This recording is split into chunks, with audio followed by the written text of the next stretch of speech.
जय हिंद साथियों, बहुत बहुत स्वागत है एक बार फिर से आप सभी का बीए सेमेस्टर वाला में। दोस्तों, आज की इस क्लास में हम लोग कवर करने वाले हैं दीनदयाल उपाध्याय गोरखपुर विश्वविद्यालय में आपका को कुरिकुलर कोर्स के अंदर भैया एग्जाम हुआ है न्यूट्रिशन हेल्थ एंड हाइजीन का, जिसका पेपर कोड है HSC 100 यानी HSC 100। ठीक है, बीए सेकेंड सेमेस्टर और फोर्थ सेमेस्टर वालों के लिए ये था। ठीक है, ध्यान रखेंगे। चले आगे बढ़ते हैं। आपके इसमें टोटल 50 प्रश्न पूछे गए थे। ठीक है, 50 प्रश्न भैया। 50 में से आपके कितने सही हुए हैं बिना कमेंट के जाना नहीं, ये एक बात जान लीजिए। ठीक है, बिना आप लोग कमेंट किए चले जाते हैं भैया मेरा कितना सही हुआ कितना नहीं हुआ। ठीक है, और जिनका एग्ज़ाम हो चुका है उनके व्हाट्सएप पर ये प्रश्न पत्र भेज दीजिएगा, वो अपना मिला लेंगे कितने प्रश्न उनके सही हुए हैं। ठीक है, चलें पहला प्रश्न देखते हैं आपका क्या पूछा गया है। को एस्कॉर्बिक एसिड के नाम से भी जाना जाता है, बताइए किस विटामिन को एस्कॉर्बिक एसिड के नाम से जाना जाता है। तो मैंने बताया था आपको। ठीक है, विटामिन सी को एस्कॉर्बिक एसिड के नाम से जाना जाता है। सी ऑप्शन राइट है आपका पहले का। ठीक है, मैंने एक ही मॉडल पेपर दिया था, उस मॉडल पेपर से आपके कई सारे प्रश्न एग्जाम में आए हैं। ठीक है, चले विटामिन सी युक्त भोजन पदार्थ है, भोज्य पदार्थ है तो खट्टे फल में विटामिन सी भरपूर मात्रा में मौजूद होता है और सबसे ज़्यादा विटामिन सी आंवले में पाया जाता है, इस बात को ध्यान रखेंगे। ठीक है, बी ऑप्शन राइट है आपका। चलें प्रश्न नंबर 3 आपका क्या पूछा गया है। को फाइबर रेशे के नाम से भी जाना जाता है, तो रफेज को फाइबर रेशे के नाम से जाना जाता है। तीसरे का ऑप्शन नंबर 1 करेक्ट है। चलिए चौथा प्रश्न बहुत ही शानदार पूछा गया था। क्या पूछा गया था देखिए, रवि के शिक्षक ने देखा कि रवि को ब्लैक बोर्ड पर पढ़ने में कठिनाई हो रही है। डॉक्टर ने सुझाव दिया कि रवि को निम्न पोषक तत्वों में से भरपूर भोजन बढ़ाने की ज़रूरत है, यानी उसके आँख में दिक्कत है तो किस विटामिन की ज़रूरत होगी भैया, तो विटामिन ए की। ठीक है, चले ध्यान रखिएगा, विटामिन ए की वजह से आँख में जो दिक्कत होती है वो धीरे धीरे ख़त्म होती है। ठीक है, ध्यान रखेंगे। तो चौथे का ऑप्शन नंबर बी राइट है। चलिए विटामिन ए सबसे ज़्यादा किस में पाया जाता है, गाजर में। ठीक है, ध्यान रखेंगे। पांचवा प्रश्न, और विटामिन ए की कमी से क्या होता है, रतौंधी होता है। रतौंधी कहाँ होता है, आँख में होता है। ठीक है, रात में दिखाई नहीं देता, ध्यान रखेंगे। तो पांचवा प्रश्न पूछा गया था, वसा में घुलनशील विटामिन है, काफ़ी शानदार तरीके से बताया था मैंने। ठीक है, विटामिन ए डी ई के, तो डी ऑप्शन आपका करेक्ट हो जाएगा। ठीक है, ए डी ई के वसा में घुलनशील होते हैं, डी ऑप्शन राइट है पाँचवें का। प्रश्न नंबर 6 आपका पूछा गया था, रक्त का थक्का बनने में कौन सा विटामिन महत्वपूर्ण भूमिका निभाता है, तो भैया विटामिन के। ठीक है, विटामिन के रक्त का थक्का बनाने में बहुत महत्वपूर्ण भूमिका निभाता है। ठीक है, चले सी ऑप्शन राइट है आपका। प्रश्न नंबर 7 पूछा गया था, किस विटामिन को रेटिनॉल के नाम से भी जाना जाता है। ठीक है, किस विटामिन को रेटिनॉल के नाम से जाना जाता है भैया, विटामिन ए को रेटिनॉल के नाम से जाना जाता है। ठीक है, चले बी ऑप्शन राइट है सातवें का। प्रश्न नंबर 8 पूछा गया था, निम्न विटामिन में से बेरी बेरी नामक रोग किसकी कमी से होता है। देखिए विटामिन बी को विटामिन B1 भी कहा जाता है, ध्यान रखिएगा। ठीक है, तो विटामिन बी की कमी से बेरी बेरी रोग होता है, तो ऑप्शन नंबर सी में दिया है विटामिन B1। ठीक है, तो सी ऑप्शन आपका राइट है आठवें का। प्रश्न नंबर 9 क्या पूछा गया था, विटामिन, अच्छा राइबोफ्लेविन लिखा है, किस विटामिन का नाम राइबोफ्लेविन है, बताइए। मैंने बताया था आपको जितने भी विटामिन है मैंने सभी का आपको नाम बता दिया था। तो इसमें जो साथियों आपका दिया गया है विटामिन B2। ठीक है, विटामिन B2 का क्या नाम है, राइबोफ्लेविन। ठीक है, बी ऑप्शन राइट है नवे का। चलिए 10वां प्रश्न आपका क्या पूछा गया था, कैल्शियम व फास्फोरस के उपयोग व अवधारणा के लिए कौन सा विटामिन आवश्यक है, तो विटामिन डी आवश्यक है। ठीक है, ये ऑप्शन करेक्ट है आपका 10वें का। प्रश्न नंबर 11 क्या पूछा गया था भैया, निम्न में से किसकी कमी के कारण ऑस्टियोपेरोसिस नामक बीमारी होती है। तो ऑस्टियोपेरोसिस में हड्डियाँ टेढ़ी हो जाती है, आपके बाबा होंगे दादा होंगे तो देखे होंगे उनके पैर की हड्डियाँ, ठीक है, इस तरह से बाहर की तरफ हल्की हल्की निकल जाती है। ये पैर है ना, ये पैर है उनका, तो पैर हल्के से ऐसा रहेगा, टेढ़ा रहेगा दोनों तरफ से। ठीक है, तो विटामिन डी की कमी से होता है। 11वें का ऑप्शन नंबर बी राइट है आपका। चलिए आगे बढ़ते हैं, प्रश्न नंबर 12 देखते हैं क्या पूछा गया है। शरीर की वृद्धि, ऊर्जा, मरम्मत और रख रखाव के लिए आवश्यक पदार्थ को कहा जाता है, तो पोषक तत्व कहा जाता है भैया। ठीक है, ये ऑप्शन राइट है आपका 12 का। प्रश्न नंबर 13 पूछा गया था, निम्न में से सभी भोजन में पाए जाने वाले पोषक तत्व को छोड़कर, तो देखिए प्रोटीन, कार्बोज और विटामिन ये भोजन में पाए जाते हैं, प्लाज्मा आपके रक्त में पाया जाता है। ठीक है, ये ऑप्शन राइट है आपका।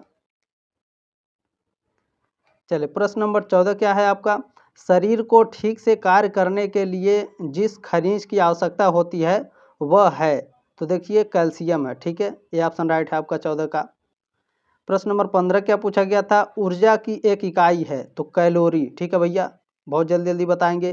कैलोरी ऊर्जा की एक इकाई है जो भोजन में निहित ऊर्जा की मात्रा को इंगित करती है, सी ऑप्शन राइट है 15 का। चलिए 16 नंबर प्रश्न, ब्रेड अनाज तथा चावल का समूह स्रोत है तो ये कार्बोहाइड्रेट का समूह है भैया, ठीक है, ये ऑप्शन राइट है 16 का। चले प्रश्न नंबर 17 क्या पूछा गया है, निम्न में से किस पोषक तत्व को सनसाइन विटामिन के नाम से जाना जाता है। सनसाइन मतलब सूर्य की रोशनी, ठीक है, तो विटामिन डी। 17 का ऑप्शन नंबर बी करेक्ट है आपका।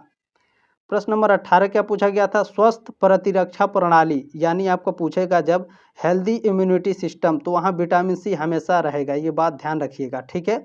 विटामिन सी आपका राइट आंसर था, ठीक है, ऑप्शन नंबर बी करेक्ट है, ठीक है।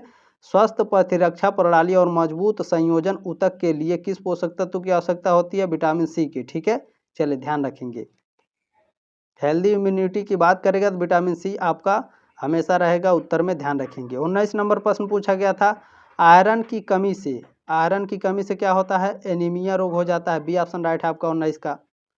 चलिए प्रश्न नंबर 20 पूछा गया था, स्वस्थ लाल रक्त कोशिकाओं के लिए कौन सा खनिज तत्व आवश्यक होता है, तो लोहा आवश्यक होता है, आयरन, ठीक है। स्वस्थ लाल कोशिकाओं के लिए, ठीक है, स्वस्थ लाल रक्त कोशिकाओं के लिए कौन सा खनिज तत्व आवश्यक होता है, आयरन होता है, ठीक है, ये ऑप्शन राइट है आपका प्रश्न नंबर 20 का। चलिए प्रश्न नंबर 21 क्या पूछा गया था आपका, फलों और सब्जियों को आमतौर पर, ठीक है, फलों और सब्जियों को आमतौर पर प्रोटीन, असंतृप्त वसा, विटामिन तथा खनिज लवण, ये इन सभी का अच्छा स्रोत माना जाता है। 21 का ऑप्शन नंबर डी करेक्ट है आपका।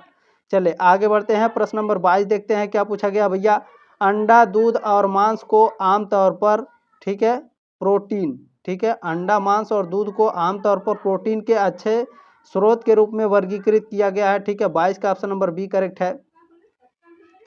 प्रश्न नंबर 23 पूछा गया था, दिए गए विकल्प में से किसका आविष्कार फंक द्वारा किया गया था, तो विटामिन का, ठीक है, विटामिन का आविष्कार किसने किया था, सी फंक ने। 23 का ऑप्शन नंबर बी राइट है। प्रश्न नंबर 24 पूछा गया था, विटामिन किस प्रकार के यौगिक हैं, तो जो विटामिन है भैया वह कार्बनिक यौगिक है, ठीक है, ये ऑप्शन राइट है आपका 24 का।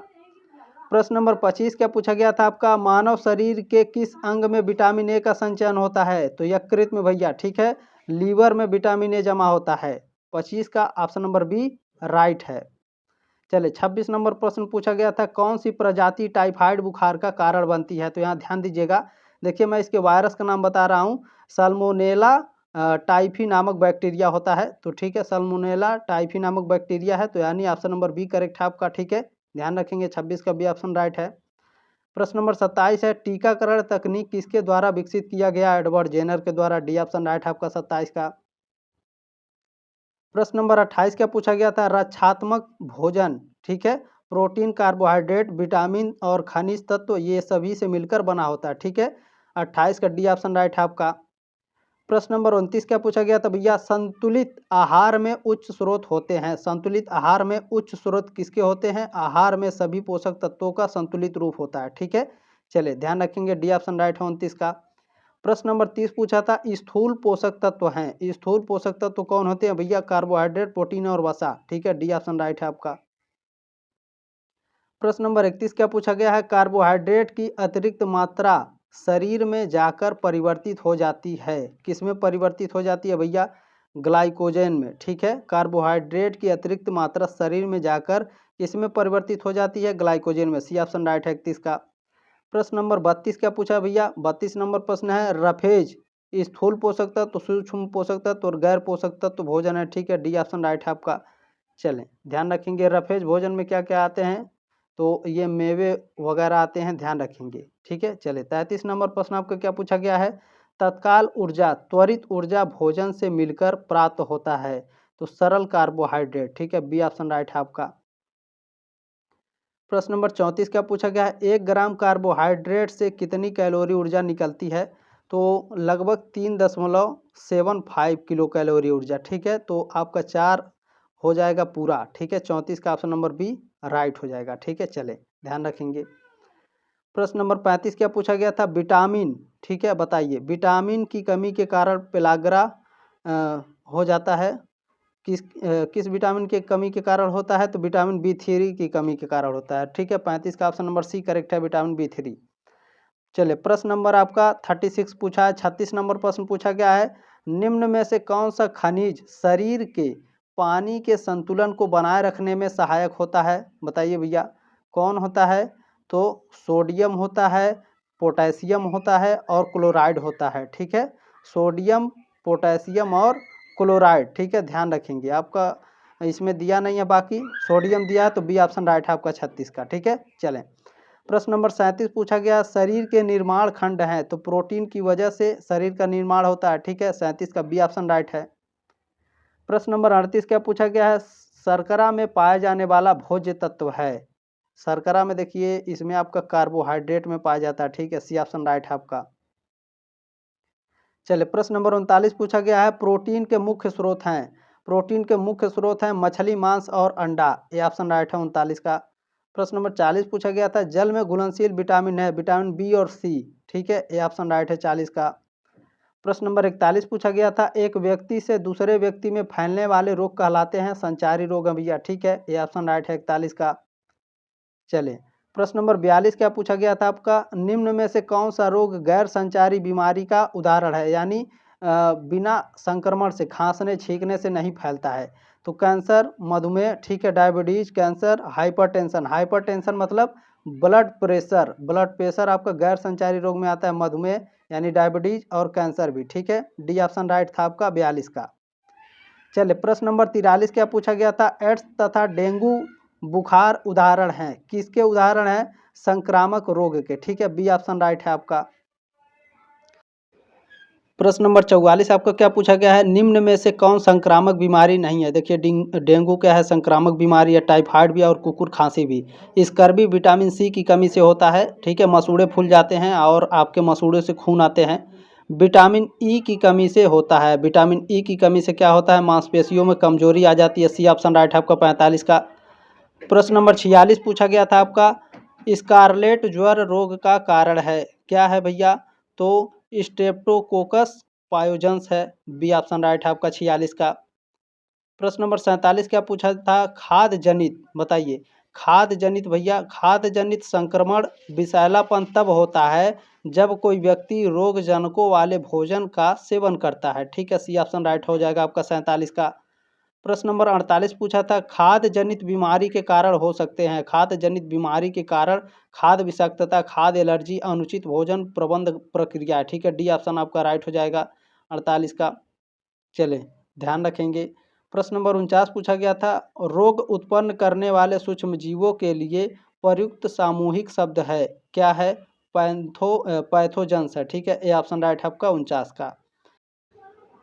प्रश्न नंबर 50 आपका इसमें पूछा गया था, सामान्य खाद्य विषाक्तता रोगाणु है?